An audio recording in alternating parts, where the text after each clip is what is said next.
من يهده الله فلا مضل له ومن يضلله فلا هادي له واشهد ان لا اله الا الله واشهد ان محمدا عبده ورسوله اما بعد فاعوذ بالله من الشيطان الرجيم بسم الله الرحمن الرحيم وإذا سألك عبادي عني فإني قريب أجيب دعوة الداع إذا دعاني فليستجيبوا لي وليؤمنوا بي لعلهم يرشدون.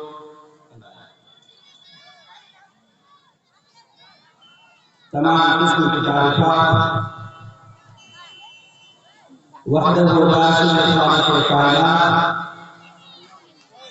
کے لیے ہیں. بعد ہمارے آقا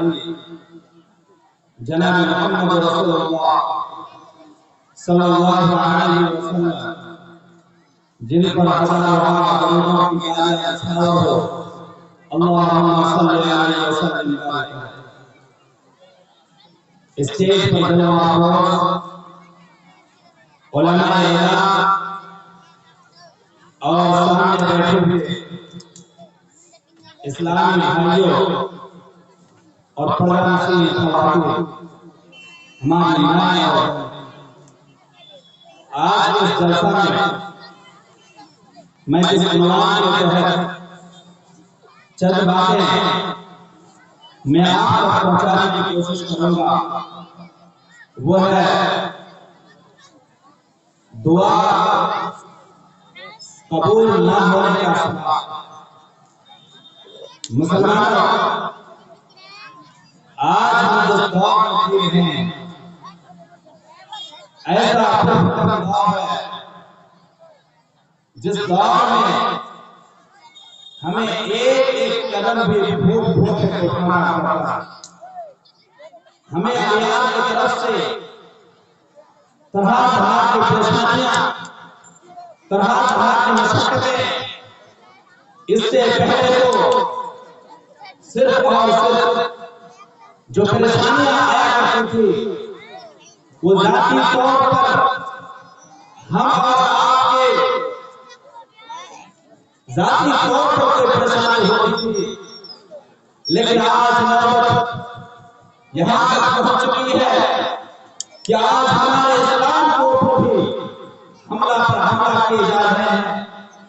مسلمانوں اس دور میں ہم اللہ رب العالمین کے درگاہ میں جا کے دعا تو کرتے ہیں لیکن کیا ہے کیوں ہماری دعائیں آسمان تک نہیں پہنچ پاتی ہے؟ کیوں ہماری دعا کے اندر تاثیر نہیں ہے؟ کیوں ہماری دعا کے اندر وہ طاقت اور پاور بھی ہے جو اللہ رب العالمین کے بارگاہ تک وہ دعا پہنچے؟ اللہ رب العالمین کے دربار میں پہنچ کے ہماری بیان اللہ کے یہاں پہنچے لیکن ہماری دعا کے اندر وہ تاثیر نہیں ہے. مسجد تو جاتے ہیں رب العالمین کے سامنے سب کو دیکھتے ہیں لیکن دیکھنے کے باوجود بھی ہماری دعا قبول نہیں ہوتی ہے. جبکہ اللہ رب العالمین کا فرمان ہے کہ جب بندہ ہم سے طلب کرتا ہے تو بندہ کی طلب ابھی پوری نہیں ہوتی ہے اللہ تبارک و تعالی اس کو عطا کرنے کے لیے تیار ہوتا ہے. اسی چیز کو اللہ تبارک و تعالی نے قرآن حکیم کے اندر ارشاد فرمایا وَإِذَا سَأَلَكَ عِبَادِي عَنِّي فَإِنِّي قَرِيبٌ. اے نبی کریم صلی اللہ علیہ وسلم جب آپ سے ہمارے ایک بندے سوال کرے کہ اللہ کہاں ہے اللہ کہاں ہے اے نبی آپ لوگوں سے کہہ دیجئے کہ اللہ بہت قریب ہے. جب تم اللہ کو پکارو گے جب تم اللہ رب العالمین کو فریاد کرو گے تو اللہ تبارک و تعالیٰ بھی تمہاری دعا کو سنے گا اور تمہاری دعا کو سن کر کے تمہاری دعا کو قبول بھی فرمائے گا. اے مسلمانوں کہاں پر چوک ہو رہی ہے، کس جگہ غلطی ہو رہی ہے، جب اللہ وعدہ کر رہا ہے کہ جب تم پکارو گے تو تمہاری پکار کو سنوں گا، لیکن ہم گڑگڑاتے رہے ہیں، لیکن ہماری دعائیں قبول نہیں ہوتی ہیں، کہاں پہ ہم سے غلطی ہوتی ہے؟ مسلمان، اسی غلطی کے اسباب کو آج ڈھونڈنے کی ضرورت ہے۔ ہم دعا تو مسجد میں جا کر کے کرتے ہیں، لیکن ہمارے یہ بچے شراب کے اڈوں میں، ہمارے ہی بچے جوئے کے اڈوں میں، ہمارے ہی بچے چوراہے میں بیٹھ کر کے لڑکیوں کو نظر کرتے ہیں، ہمارے ہی بچے اللہ رب العالمین ہماری دعا کو کیسے قبول کریں؟ ہمارے جبکہ اللہ رب العالمین نے شراب اور جوئے کو شیطانی عمل بتایا اور شیطان کی گندگی اور پلید اور گندگی بتایا، اللہ نے اس چیز کو بھی قرآن حکیم کے اندر کیا ہے خوبصورت انداز میں فرمایا، انما الخمر والمیسر والازلام رجس من عمل الشیطان، یہ شراب جوا یہ تمام کی تمام چیزیں رزق ہے، ناپاک ہے، گندگی ہے، من الشیطان شیطان کی گندگیاں ہیں۔ لیکن مسلمان ہماری دعا کے اندر پاور کہاں سے ہے؟ ہم جب اسلاف کے واقعات کو پڑھتے ہیں، انبیاء اور رسول کی قصے کہانیاں پڑھتے ہیں، ان کی دعا کے اندر کیا تاثیر ہوتی ہے؟ آپ کے سامنے میں ایک واقعہ آپ کے سامنے رکھنا چاہتا ہوں۔ جب اللہ تبارک و تعالیٰ نے حضرت آدم علیہ السلام کو پیدا کرنے کے بعد جنت کے اندر حضرت آدم علیہ السلام کو اور حضرت حوا کو دونوں کو جنت کے اندر رکھ دیا اور کہا کہ جنت کے اندر جتنی بھی چیزیں موجود ہیں ساری چیزوں سے فائدہ اٹھا سکتے ہو، لیکن ایک درخت ہے جس کے بغل میں کبھی پھٹکنا نہیں، اس درخت کے قریب تک نہیں جانا، لیکن فَأَضَلَّهُمَا الشَّيْطَانُ شیطان نے بہکا دیا۔ بہکانے کے بعد حضرت آدم اور حوا نے علیہ السلام نے اس درخت کے جیسے بھی پھل کھا لیے، جنت کی لباس اپنے جسم سے اتر گیا اور جنت کی جتنی بھی ناز و نعمت تھی ان ساری چیزوں سے اس کو روک دیا گیا۔ حضرت آدم علیہ السلام آج ہمیں اگر پریشانی ہوتی ہے تو سب سے پہلے ہم اس پریشانی کا حل اپنے گاؤں کے لوگوں سے کرنا چاہتے ہیں، دوسروں سے مدد طلب کرنے کے جاتے ہیں، لیکن حضرت آدم علیہ السلام نے اپنے بغل میں فرشتے بھی تھے، بڑے قابل بہت طاقتور فرشتے تھے، لیکن کسی سے مدد طلب کرنے نہیں گئے، بلکہ حضرت آدم علیہ السلام نے جو الفاظ حضرت آدم نے اپنی زبان سے نکالا اسی کو اللہ رب العالمین نے قرآن حکیم کے اندر بیان فرما دیا۔ حضرت آدم کہتے ہیں ربنا ظلمنا انفسنا وان لم تغفر لنا لنكونن من الخاسرین، اے ہمارے پروردگار ربنا ظلمنا، ہم نے اپنے آپ کو ظلم کیا ہے، ہم نے پاپ کیا ہے، ہم نے گناہ کیا ہے، ربنا ظلمنا انفسنا، اے اللہ ہم نے گناہ کیا ہے، وان لم تغفر لنا، اے اللہ اگر معاف نہیں کیا لنکونن من الخاسرین، اے اللہ دنیا میں بھی برباد ہو جاؤں گا اور آخرت میں بھی برباد ہو جاؤں گا۔ حضرت آدم علیہ السلام کی دعا کا طریقہ کہ سب سے پہلے اپنے ظلم کو اس نے قبول کیا کہ اللہ میں نے ظلم کیا ہے، میں انسان ہوں اور انسان ہونے کے ناطے مجھ سے غلطی ہو گئی ہے، اے اللہ نے اپنی غلطی کو حضرت آدم علیہ السلام نے سب سے پہلے سوچا، قبول کیا کہ میں نے غلطی کیا، اور اللہ سے یہ نہیں کہا کہ میں تم معاف کر دے، بلکہ اللہ کو یہ کہا کہ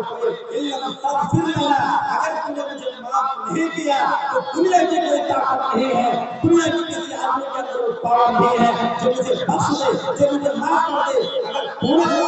معاف نہیں کیا تو میں برباد ہو جاؤں گا۔ لیکن مسلمانوں آج ہم اور آپ کا توقع اللہ تبارک و تعالیٰ پر کس حد تک ہے اس کو جانچنے اور اس کو پڑھنے کی ضرورت۔ آج ہماری دعا کیسے قبول ہوتی؟ جب ہم دعا تو کرتے ہیں 5 منٹ اللہ رب العالمین کے لیے گر جاتے ہیں، لیکن جیسے ہی مسجد سے نکلتے ہیں وہی چغلی، وہی دغابازی، وہی دھوکہ دھڑی، وہی مکر و فریب، وہی ایک دوسرے سے جھوٹ بولنا، ایک دوسرے کی غیبت کرنا، ایک دوسرے سے لڑائی کرنا اور شراب کے اڈوں میں جانا، جوئے کے اڈوں میں جانا، نماز ترک کر دینا، گیا مسلمانوں اس طریقے سے کبھی بھی اس امت کی خیر اور بھلائی نہیں ہو سکتی ہے جب تک اللہ رب العالمین کو ہم نہیں پہچان پائیں گے تب تک اللہ رب العالمین کو نہیں پہچان آج کوئی پریشانی لاحق ہوتی ہے تو سب سے پہلے ہم ڈاکٹروں کے پاس جاتے ہیں لیکن حضرت ایوب علیہ السلام کے بارے میں کیا آپ نہیں جانتے 12 سال تک لگاتار بیمار رہے لیکن حضرت ایوب علیہ السلام نے دنیا کے ڈاکٹروں نے حضرت ایوب کا ساتھ چھوڑ دیا تھا دنیا کے طبیبوں نے کہہ دیا دنیا کے ڈاکٹر نے کہہ دیا کہ آج آپ ایوب علیہ السلام شفا نہیں ہو سکتے ایوب علیہ السلام اب اچھا نہیں ہو سکتے حضرت ایوب کو کیا ہوا حضرت ایوب علیہ السلام کے جسم میں کیڑے پڑ چکے تھے خود اس کے گھر والے اس کی بیویاں چھوڑ کے بھاگنے لگی تھی حضرت ایوب تب بھی مایوس نہیں اللہ رب العالمین کے سامنے ہاتھ پھیلایا تو کیا کہا حضرت ایوب کے اس کلمہ کو سنیے اور اپنی تکلیف اپنے دکھ اور اپنے درد کو اللہ کے سامنے بیان کیجیے اللہ ضرور قبول کرے حضرت ایوب علیہ السلام نے کہا انی مسنی الضر وانت ارحم الراحمین اے اللہ مجھے تکلیف پہنچی ہے اے اللہ میں بیمار ہوں وانت ارحم الراحمین اے اللہ تو ہی رحم کرنے والا ہے تو ہی سب سے بڑھ کر سکتا ہے تیرے علاوہ دنیا کے اندر کوئی طاقت نہیں ہے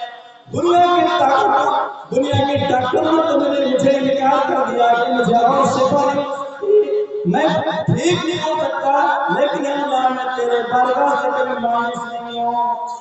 اللہ رب العالمین کو حضرت ایوب علیہ السلام کا اللہ تبارک و تعالیٰ پر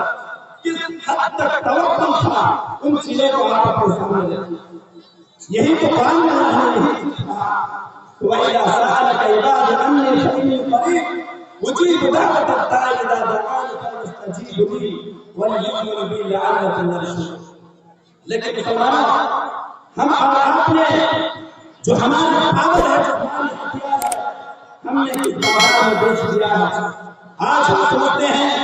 5 وقت کی نماز ادا کرنی ہے سب کچھ اللہ پر احسان کرنی ہے یہ نماز پڑھ کر اللہ تبارک و تعالیٰ پر کوئی احسان نہیں ہے یہ ہماری ذمہ داری ہے یہ ہم پر اللہ تبارک و تعالیٰ نے عائد کی ہے ہم اللہ تبارک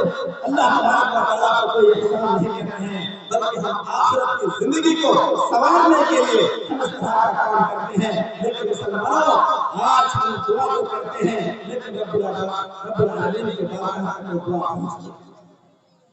آج اگر کوئی بانجھ ہو جائے کسی کی اولاد پیدا نہ ہو تو کہاں جاتے ہیں دنیا کے اوجھاؤں ڈاکٹروں کے پاس چلے جاتے ہیں اور ایسے ایسے اوجھاؤں کے پاس جاتے ہیں جو دنیا کی منتروں کو پڑھ کر کے دنیا کی چیزیں پڑھ کر کے اس پر پھونک مار دیتے ہیں ہزاروں روپے لاکھوں روپے لیتے ہیں